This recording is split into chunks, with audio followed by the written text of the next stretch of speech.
Good morning, Fort McMurray, Wood Buffalo, and the rest of the world. You've tuned in to the Mac City Morning Show. I'm your host, Elliot Pierre. We're going to start this episode off the same way we start every episode off, with a moment of gratitude. I know you could be doing a million other things with your time, and the fact that you're here with us truly does mean the world to me. So thank you. On that note, Tanner, hit him with the intro. How's she cotton, me loves? You're listening to the Mac City Morning Show.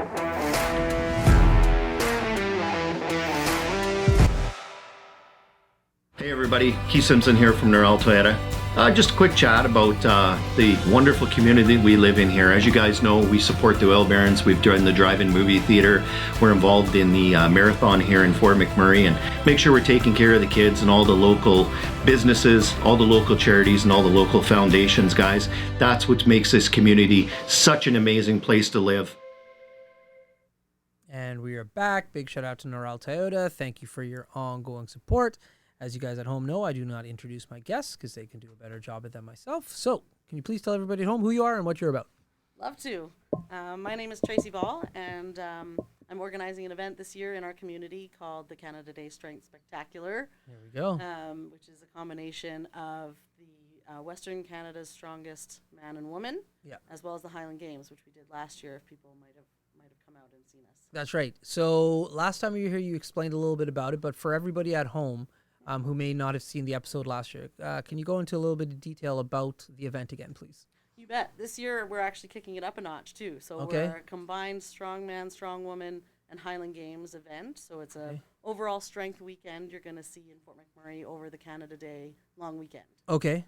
So we'll be down at Mac Island. Right. And we'll have the Highland Games happening in the morning on Saturday. Yeah. And then the strongman and strongwoman will kick off in the afternoon of Saturday. And it's actually going to continue onto Sunday. It's a 2-day strongman event this year. Yeah. Okay, so with the 2-day strongman event, like what are the different competitions that you're doing over that time frame? Like, is it just like, I have to assume, like you said, it's a competition. Yep.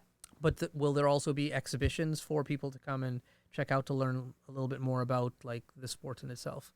They're going to learn a lot by seeing the kinds of things that we're doing. We will have some kids events that are happening, but not necessarily a public sort of come and try it at this point in time. Okay. We do have our gym here in town, Crude Strength and Performance, where we run Strongman Saturdays. People can come down if they're interested and give it a try. We're always happy to help people learn. That's awesome. In the sport. Yeah. But for the competition day, we have 2 days happening, and there's 8 events. So Strongman events happening. 4 per day. Are you able to list off what those 8 are? I would never be able to do it. That's a big ask off the top of my head. Let's go for it. Let's see how many we can get through. We've got the Superior Propane is doing, lending us a truck for a harness truck pull. Superior Propane, Bob McKay. Yes. Nice. We love Bob McKay. Okay. We've got Circus Dumbbell Overhead Press Medley. Okay. So 4 dumbbells that they all have to press overhead. Okay. We've got a sandbag toss. So it's a bag you toss over a 15-foot bar. Cool. Yeah. Okay. And we've got also on day 1 is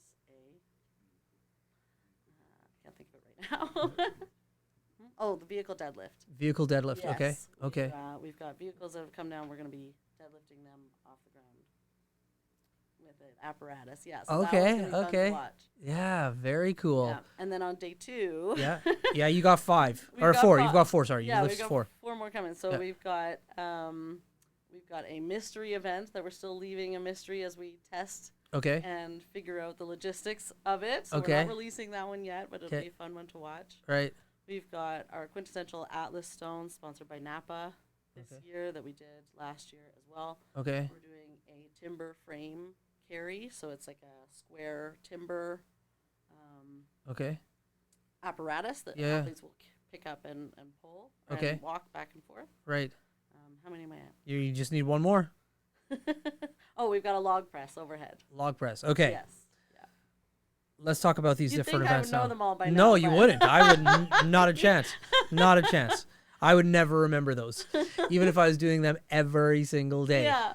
So when you're training for this, though, so I've seen on YouTube, like Mr. Beast will have a strong man and he'll like lift up a limo or a Lamborghini or something. Yeah. So I know the apparatus you're talking about, but I've always wondered when I'm seeing this stuff on YouTube, it's like, how do you train for that? Like, do you have that apparatus like at the gym and you're just parking cars and seeing like, oh yeah, I could lift like a truck or like a beetle or like whatever. Like, how do you train for that? We're very fortunate. We do have an apparatus at the gym. Oh, sweet. Yes, Okay. that we can use to train with. But a lot of times your standard deadlift is going to help you a long way. Right. That as well if you don't have access to that apparatus. Okay. It feels a little bit different when there's a vehicle behind you because the weight falls a little bit differently back, Right. sort of pulling backwards. Right. But yeah. Okay.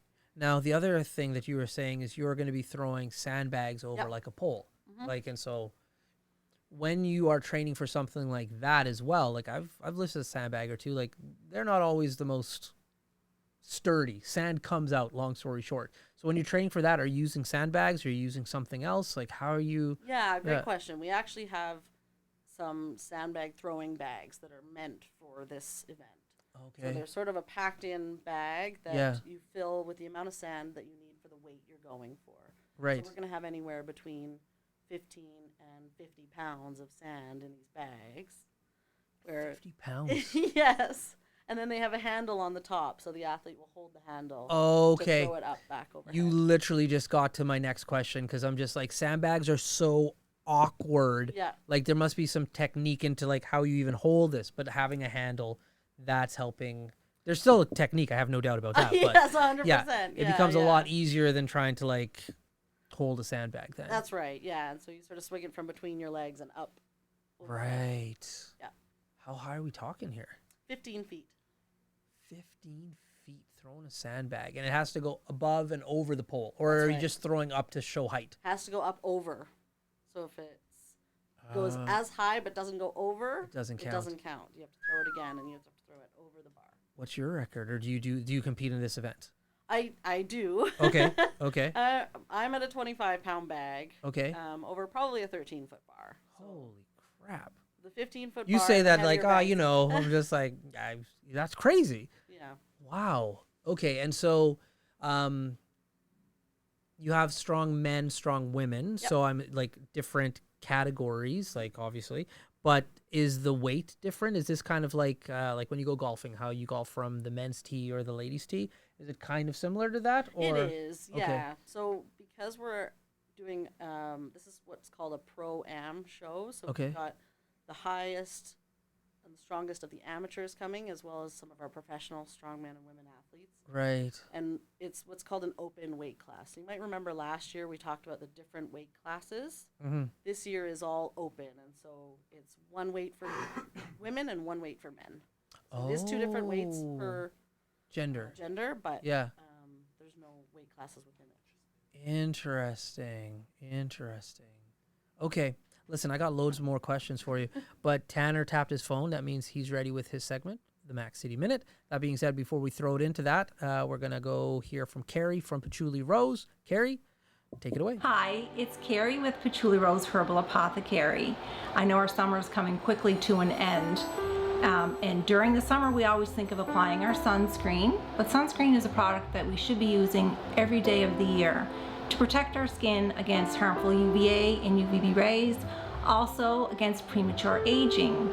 I have a product called Dandelion Harvest, which is moisturizing, anti-inflammatory, and is great for anti-aging. You can use this every day of the year, and it's very moisturizing.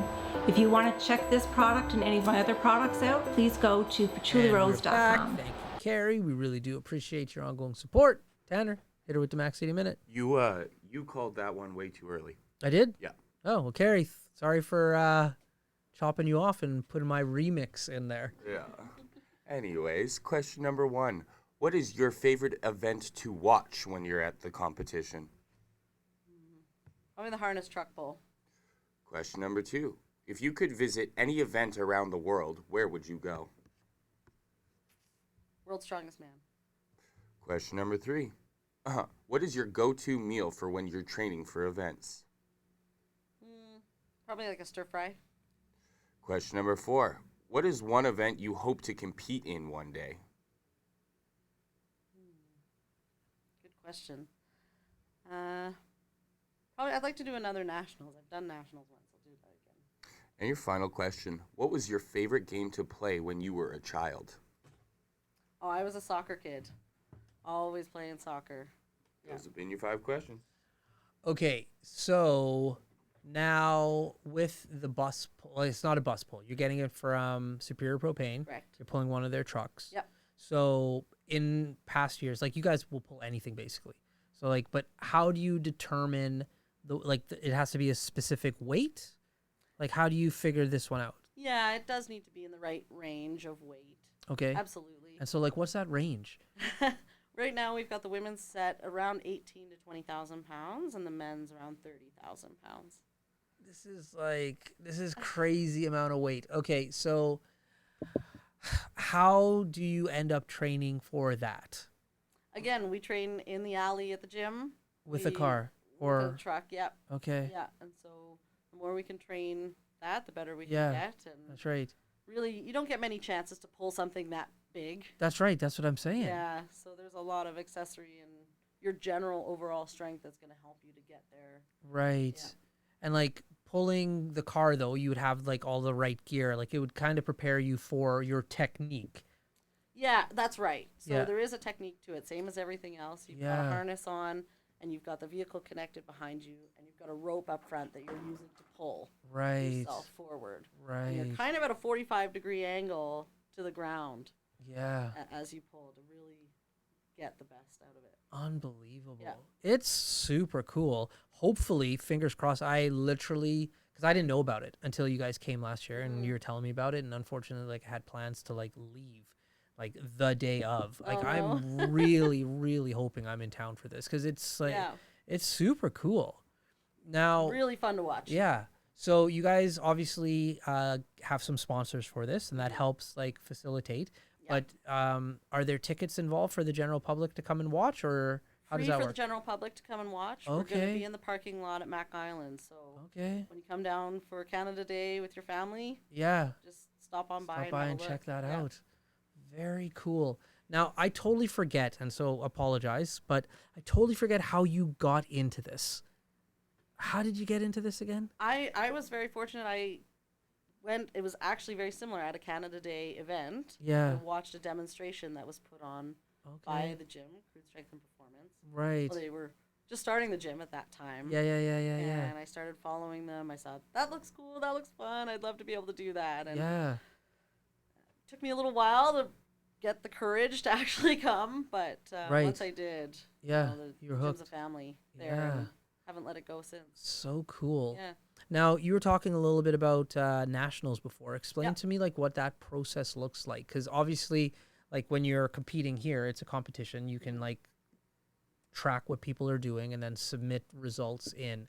But like, how do you get to that national level in regards to? Is it you have to like, for example, throw it over the 12-foot height and get it there, or like how does that work? Because I would assume there could be lots of people that could potentially do that. So like what gets you to that next level? Yeah, at the amateur level of competition, which is where I'm competing, Okay. there's qualifying events through the province. Okay. You have to compete in one of those, and then you qualify for provincials. Right. Earn enough points to qualify. And then if you do well at provincials, you get a spot to compete at the nationals level. Maybe a dumb question. Amateur versus professional. Like how, like what makes you a professional? If you win the amateur nationals, you get a professional card, a pro card. Okay. And with that pro card, like I have some buddies who have like their pro golf cards. Like once you get it, once you beat that tee time or not, once you beat the record, like you have it, they can't take it away from you. Is that the same in your sport, or is it like every year you need to? Yeah. I don't know all the specifics. Yeah. I think there's a certain amount of expectation to maintain that pro card. Right. I don't know exactly what that looks like. That's fair enough. Cool. Yeah. Okay. You don't have to re-earn it every year. Yeah. Because I'm thinking like, and maybe I'm just ignorant on sport, but I have to assume that most people, like this is a sport where like you're not like a professional in regards to like this is your whole life in regards to. There might be some people who get sponsored and they can make it a thing, but the average competitor is definitely, this is a hobby that they turn into, like they compete that way. They have a full-time job during the day, I would assume. That's right. Yeah, that's right. Yeah. Most of the professional athletes still have full-time jobs. Yeah. They're not doing it as a career. Yeah. There are the odd few. That's right. you know, you might have heard Mitchell Hooper, who's the Canadian who just won World's Strongest Man. Yeah. You know, so he might have more of that ability. I don't That's right. They know might have some- exactly. Yeah. But there'd be most of the Canadian pro athletes would still have full-time jobs. Right. So because everybody, and there's a few of your entourage here that competes in this, like, is obviously physically fit. Do the skill sets that you guys are training for transfer into potential other sports that you find people from the gym are competing in? I think it depends what sports you're talking about. Yeah. I like to refer strongman as a lot of functional strengths. That's You what I see it mean. in your day-to-day life. That's 100%. right. Yeah. A lot of the powerlifting athletes, you know, kind of go in between strongman and powerlifting. Right. But not a lot of us are runners. Right. Yeah. Fair enough. For example. Yeah, that's right. Yeah, absolutely, across different sports. Yeah. Okay. And so last time we talked a little bit about like women being in the sports, and have you seen that kind of pick up over the last year? Are you seeing more women gravitate or being interested in it?